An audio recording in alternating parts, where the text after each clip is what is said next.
Welcome back to StadiumRise. On July 14th, 2026 at 3 p.m. Central Time, two nations will walk out onto a pitch in Arlington, Texas, and one of them will book their place in the World Cup final at MetLife Stadium 5 days later, the semi-final, the match that determines who stands on the biggest stage in football. And the building where it happens is a $1, $3 billion structure in the Texas flatlands, a domed colossus that FIFA themselves described as a jaw-dropping example of stadium architecture, hosting more World Cup matches than any other venue on Earth. This is AT&T Stadium, known as Dallas Stadium for the duration of this tournament, and today we go inside at 9 matches. That is what FIFA gave this building. 5 group stage games, 2 round of 32 ties, 1 round of 16, and the semi-final on July 14. No other stadium in the entire 2026 World Cup, not MetLife, not Azteca, not SoFi, has been trusted with 9 matches. The building in Arlington, Texas, is carrying the heaviest load of any venue in football's greatest tournament. And the question behind that fact, the question worth asking, is why? The answer begins in 2009. AT&T Stadium opened on May 27, 2009. The first event ever held inside it was a CONCACAF Gold Cup quarterfinal, Costa Rica versus Guadeloupe, a football match. Not American football. Football, on the very first day. The building was not yet called AT&T Stadium. It was Cowboys Stadium then. The corporate naming deal came later, but the choice of opening event told you something about what this venue was always going to become. Jerry Jones, the owner of the Dallas Cowboys, did not want to build a football stadium. He wanted to build the greatest sports and entertainment venue the world had ever seen. He wanted something that would redefine what an arena could be. Not just for American football, but for any event, in any sport, from any culture, at any scale. The $1.3 billion he spent building it was not an investment in a Cowboys facility. It was an investment in a statement. The statement is visible from miles away.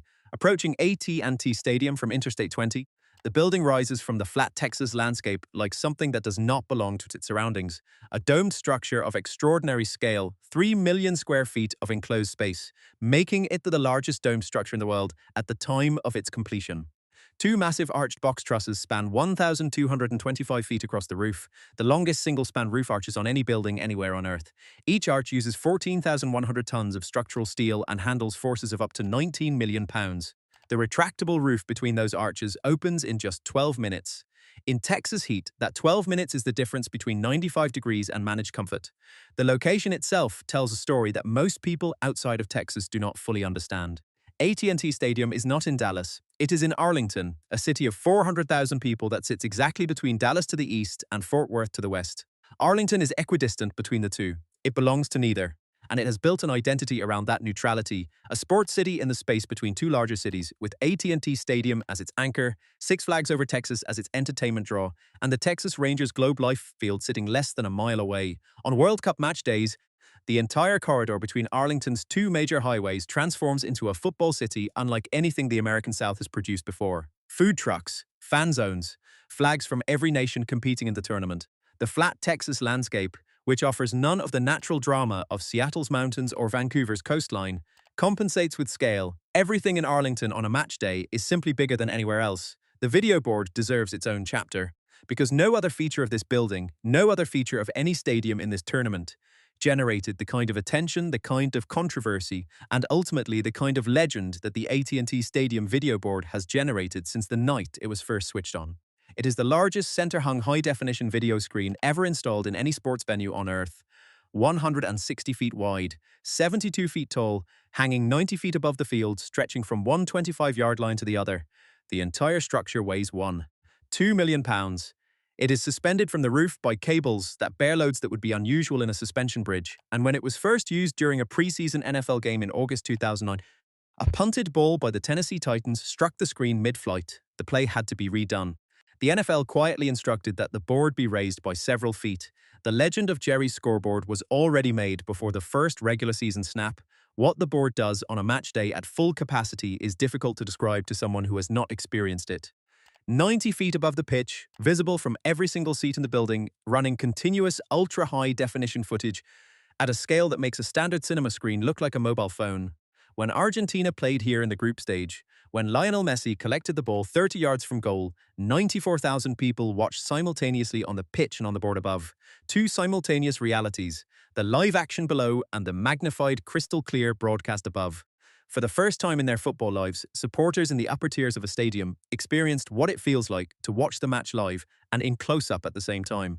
That is what this board does. That is why it weighs £2 million and cost more than some entire stadiums. The artwork is something nobody talks about and everyone notices. Jones commissioned 18 contemporary artists to create site-specific installations throughout the building. Franz Ackermann, Doug Aitken, Olafur Eliasson, whose work appears permanently in museum collections from New York to London. The stadium contains more significant contemporary artwork than most dedicated art galleries in Texas. Sculptures, paintings, large-scale installations that fill the concourse walls and entrance plazas. A $1.3 billion building that is also quietly one of the most ambitious privately funded public art programs in the American South.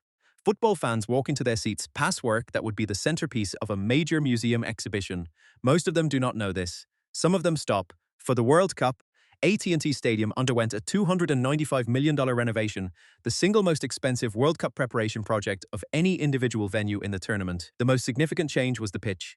AT&T Stadium's floor sits on a concrete base that supports the artificial turf the Dallas Cowboys use for their NFL season. FIFA requires all World Cup matches to be played on natural grass. Installing natural grass in a building with a controlled climate, limited natural light, and a concrete base required raising the entire pitch surface by 15 feet, a technically complex construction project that took the better part of 2 years to complete. The result is a playing surface that sits 15 feet higher than the original floor, surrounded by new field-level suites that were built specifically to accommodate the raised platform. Everything below pitch level is new. Everything above it is the same $1.3 billion building Jerry Jones completed in 2009. The club-level seating that normally rings the lower bowl was entirely removed for the World Cup configuration. In its place, new stands, new sightlines, and a maximum World Cup capacity of 94,000. No other venue in the 2026 tournament holds more people. Not MetLife, which hosts the final at 78,000 full 76. Not SoF, which hosts the quarterfinal at 70,000. AT&T Stadium, the venue that did not get the final, holds more people than the venue that did. This is not lost on Jerry Jones. In the months before the tournament, Jones was publicly front and privately vocal about his belief that AT&T Stadium deserved the World Cup final. His argument was capacity. His argument was infrastructure. His argument was that the biggest match in football should be played in front of the most people possible. FIFA's counter-argument was time zones, transport, and the New York skyline. FIFA won, but Jones, who has never been a man comfortable with not winning, channeled his energy into making sure the 9 matches at his building were the best organized, best attended, most talked about games at any non-final venue in the tournament. There is an irony at the center of the AT&T Stadium World Cup story that deserves acknowledgement. The Dallas Cowboys have won 5 Super Bowls. They have not played in one since 1996. Jerry Jones has spent 30 years and extraordinary amounts of money building teams that do not reach the championship his building has hosted. Super Bowl XLV was played at AT&T Stadium in 2011, and the Green Bay Packers beat the Pittsburgh Steelers. Super Bowl XLV was not a Cowboy story, it was a building story. Jones's greatest achievement in football is not what his team has won, it is what his building has hosted. The 2026 World Cup semi-final continues that tradition, the greatest events in football happening in a stadium whose owner's team was not good enough to participate. AT&T Stadium hosted its first World Cup match on June 14, the Netherlands versus Japan. A 2-2 draw that showcased this building to a global television audience for the first time. The reaction was immediate and near universal. The scale of the arena, visible in every broadcast shot from the upper tiers, the video board dominating the background of every pitch-level camera, created an atmosphere that commentators struggled to describe. On June 22, Lionel Messi scored twice inside this building to break the all-time World Cup scoring record, surpassing Miroslav Klose's 15 goals with his 16th and 17th tournament strikes. Argentina defeated Austria 2-0. The building held 94,000 people. The moment Messi's 16th goal hit the net, breaking the record on this pitch, in this city, in this state, the noise generated inside AT&T Stadium's sealed retractable roof was described by pitchside journalists as physically overwhelming. On June 27, Messi scored again to become the first player in World Cup history to score in 7 consecutive tournaments. Both records fell in the same building, in the same week of the same tournament. In Arlington, Texas, the heat story runs through everything at this venue. Arlington sits in North Texas, where June and July temperatures routinely reach 100 degrees Fahrenheit, 38 degrees Celsius, with humidity that compounds the physical toll on athletes. The retractable roof and climate control system inside AT&T Stadium manage the fan experience.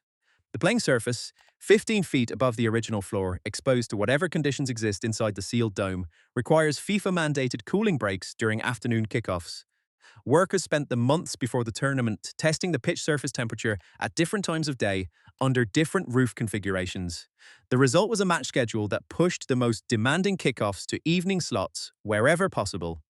Texas heat is not a problem AT&T Stadium can solve entirely. It is a problem it manages better than any open-air venue in the American South could. Dallas last hosted World Cup football in 1994, 32 years ago, at the old Cotton Bowl in Fair Park, a historic but modest venue that bears no comparison to what exists today. 6 matches in 1994, 9 at AT&T Stadium in 2026. Germany beat South Korea here in 1994, Nigeria defeated Greece, Sweden beat Saudi Arabia.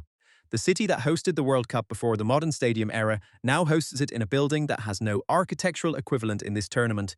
The transport infrastructure around AT&T Stadium presents the one genuine challenge this venue cannot fully solve.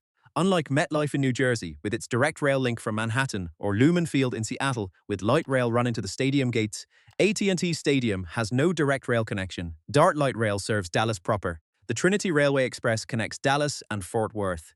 Neither line terminates at Arlington. The stadium sits in a transit gap between two connected cities. Fans traveling without a car must use rideshare, official shuttles from dedicated pickup zones, or the enhanced bus service that FIFA and the city of Arlington operated throughout the tournament. On match days, the roads surrounding the stadium, managed by one of the largest traffic operations in Texas sport, flow better than the geography suggests they should. But the experience of arriving at AT&T Stadium without a car remains more complicated than at any other American venue in this World Cup. Now the semi-final comes July 14, 2026. 94,000 people. The retractable roof closed against the Texas summer heat. The video board, 1.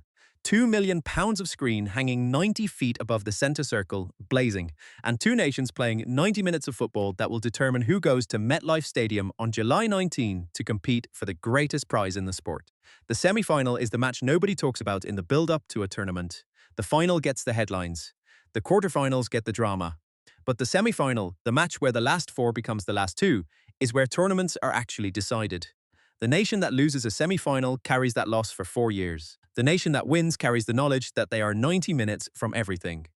AT&T Stadium has already shown, in 9 matches across this tournament, that it is capable of producing the atmosphere, the spectacle, and the stadium experience that a semi-final demands, the pitch 15 feet above its original floor, the arches spanning the longest single roof distances on any building on Earth, the video board that broke a world record before a single competitive match had been played inside, the 94,000 seats that make this the largest active stadium in the World Cup, the 18 pieces of contemporary art on its walls, the $295 million renovation that rebuilt its playing surface from the ground up. FIFA called it a jaw-dropping example of stadium architecture. Jerry Jones called it the greatest entertainment venue ever built. The players who have walked out onto its raised grass pitch in front of 94,000 people in a sealed dome have called it unlike anything they have experienced. And on July 14, when the last 4 becomes the last 2, this building will host the moment that defines which 2 nations get to compete for the World Cup final, the most matches, the largest capacity, the longest roof arches, the biggest screen, the world record ball strike in the preseason, the pitch raised 15 feet, the $295 million renovation, the $1.3 billion original build, the 18 artworks, the 94,000 seats, the 9 matches, the semi-final. This is not a stadium that was given the semi-final because it was convenient. This is a stadium that earned the semi-final because it is extraordinary, because Jerry Jones built something that could not be ignored, because FIFA, when they mapped their 9 matches across this one building, understood that they were dealing with a venue that could carry that weight without flinching. Everything is bigger in Texas. On July 14, 2026, football proves it once more. If you enjoyed this, like, subscribe, and hit the bell. See you next week. There is one more thing worth saying about AT&T Stadium that almost nothing else in this tournament can claim. This building was designed from the beginning to be transformable, not convertible, transformable. Jerry Jones did not build a Cowboy stadium that could grudgingly accommodate other events. He built a venue that actively improves with each new event it hosts. The concert infrastructure at AT&T Stadium, which has hosted Beyoncé, Taylor Swift, U2, Paul McCartney, and dozens of others, informed the broadcast infrastructure that FIFA inherited for the World Cup. The boxing programs that brought Canelo Alvarez to this building multiple times, including his unification bout against Billy Joe Saunders in front of 73,126 people in 2021, the largest indoor crowd for a boxing match in American history, demonstrated the venue's ability to create intimate atmosphere at massive scale. The NBA All-Star Game in 2010 drew 108,713 people, the largest indoor basketball attendance in history. Every event this building has hosted has added to its operational knowledge. Every crowd it has managed has refined its systems. When the World Cup arrived in 2026, it arrived at a venue that had been preparing for exactly this kind of assignment for 17 years. The 2026 World Cup semi-final at AT&T Stadium on July 14 is not an accident of scheduling or a political compromise. It is the conclusion of a 17-year journey that began when Jerry Jones stood on a concrete slab in Arlington, Texas, in 2007 and told his architects to build something that the world could not ignore. They did. The world noticed. And on July 14, 94, 1,000 people will fill every seat in the building Jerry Jones built, while billions more watch on every screen on Earth, and the semi-final of the greatest World Cup in football history will unfold on a pitch raised 15 feet above where it was originally planned to be, under the longest roof arches on any building anywhere, beneath a video board that weighs more than most aircraft, inside a dome that the flat Texas landscape has never been able to contain. This is AT&T Stadium. This is why it got the semi-final. And this is why, on July 14, it will prove that decision correct. If you enjoyed this, like, subscribe, and hit the bell. See you next week.